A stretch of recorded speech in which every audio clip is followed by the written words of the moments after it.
Begini Ustaz, ini dalam hal memasuki Ramadan ini, memasuki awal Ramadan kita tidak boleh ada keraguan-raguan. Jadi ini wis satu Ramadan atau belum dan sebagainya. Muhammadiyah sekarang kan mengubah dari wujudul hilal lokal ke wujudul hilal global karena mengikuti kalender Hijriah tunggal, di mana besok itu kita hilalnya itu ditransfer dari Alaska Amerika. Nah, ini kadang kan mungkin masih banyak yang agak ragu Ustaz. Ya, mohon itu dalil syar'inya itu mohon untuk bisa dijelaskan. Baik, terima kasih. Sebenarnya pendapat berubah itu wajar.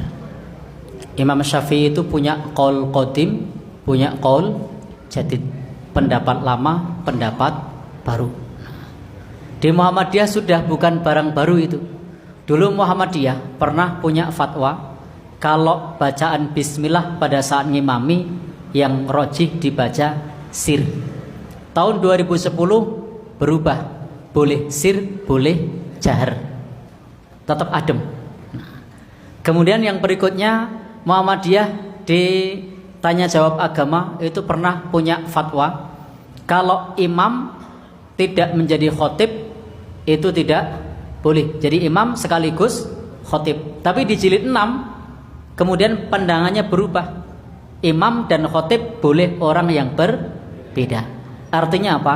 Seiring dengan ilmu yang ada, seiring dengan perkembangan yang ada, situasi yang ada, maka pendapat bisa berubah. Dan itu wajar.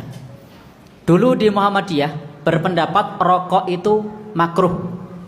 2010 fatwanya rokok itu haram. Dan kadang banyak warga Muhammadiyah juga masih pakai fatwa lama, ada yang pakai fatwa baru. Kalau saya menjumpai ada warga Muhammadiyah yang merokok, saya tidak komplain. Kenapa? Fatwa lama. Tapi kalau tidak merokok berarti dia mengamalkan fatwa baru. Sesimpel itu sebenarnya. Ada fatwa lama, ada fatwa baru. Nah, di fatwa lama itu Muhammadiyah sebelumnya wujudul hilal. Nanti kalau yang dulu-dulu dikupas lagi panjang lagi. Ini kita lihat yang sebelumnya wujudul hilal. Ketika hilal sudah dianggap wujud dan sifatnya lokal. Jadi ketika hilal sudah dianggap wujud dan sifatnya lokal. Pada saat itu ketika sudah melewati masa istima atau konjungsi, dan pada saat matahari tenggelam, itu matahari tenggelam lebih dulu dan hilal belum tenggelam, maka hilal dianggap wujud. Sehingga sudah masuk tanggal 1. Lalu bagaimana dengan KHGT? Prinsipnya sama. Bedanya kalau wujudul hilal lokal, kalau KHGT global. Nah, kalau KHGT itu pakai kriteria 5 derajat. Dari mana 5 derajat? Dari pertemuan ulama seluruh dunia 2016 di Turki. Disepakati hilal yang diakui yang terlihat itu kalau 5 derajat. Dan hilal global itu terlihat di Alaska. Loh, tempat kita kan belum terlihat. Ada yang bilang begitu nggih? Saya mau tanya lagi. Pada saat dulu wujudul hilal, itu hilalnya kadang terlihat di Aceh, terlihat di Sumatera. Di Papua sudah terlihat belum? Belum. Ketika diumumkan di Papua ikut puasa tidak? Ikut. Nah, karena hilalnya global, ketika diumumkan global ya mau tidak mau kita ngikut. Nah, maka prinsipnya sama. Pada saat wujudul hilal dulu di Jogja sudah masuk, di sini sudah masuk.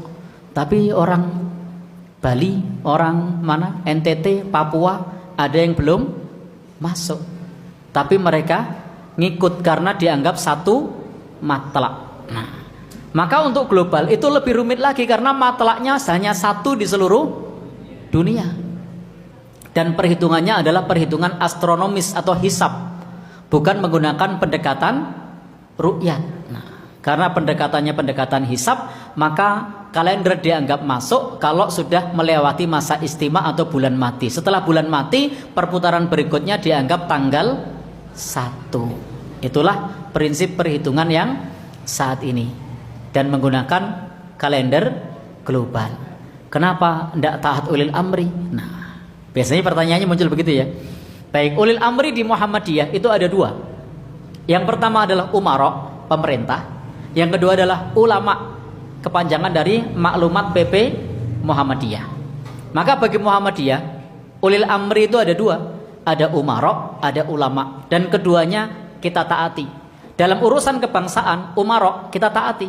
Pajak, perizinan, punya SIM, pakai helm, itu umara kita taati. Tapi dalam masalah agama yang ditaati ulama dari maklumat PP Muhammadiyah. Itu yang dipahami di Muhammadiyah seperti itu. Dan maklumatnya mengikuti kalender global. Dan ketika sudah ada di satu tempat, maka seluruhnya ikut dengan catatan tempat tersebut sudah melewati masa istima. Bisa dipahami? Ya. Jadi artinya dulu wujudul hilal pun kejadian seperti saat ini mungkin terjadi, muncul di Indonesia Barat, belum muncul di Indonesia Timur. Nah, kalau misalnya dibuat yang belum muncul ini ya, Indonesia bisa puasanya dua. Yang Indonesia Barat yang sudah muncul puasa, yang Timur belum, itu bisa. Tapi kan jadi rumit. Nah, maka begitu diumumkan satu, seluruh Indonesia ikut. Nah, kalau dulu seperti itu. Lah kalau sekarang seluruh dunia diumumkan satu, yang lain ikut. Ingat, semangatnya adalah semangat persatuan seluruh dunia. Semangatnya itu. Walaupun saat ini itu belum terwujud. Jadi semangatnya adalah seluruh dunia satu tanggal. Seluruh dunia puasa bersama, semangatnya itu. Baik, begitu nggih?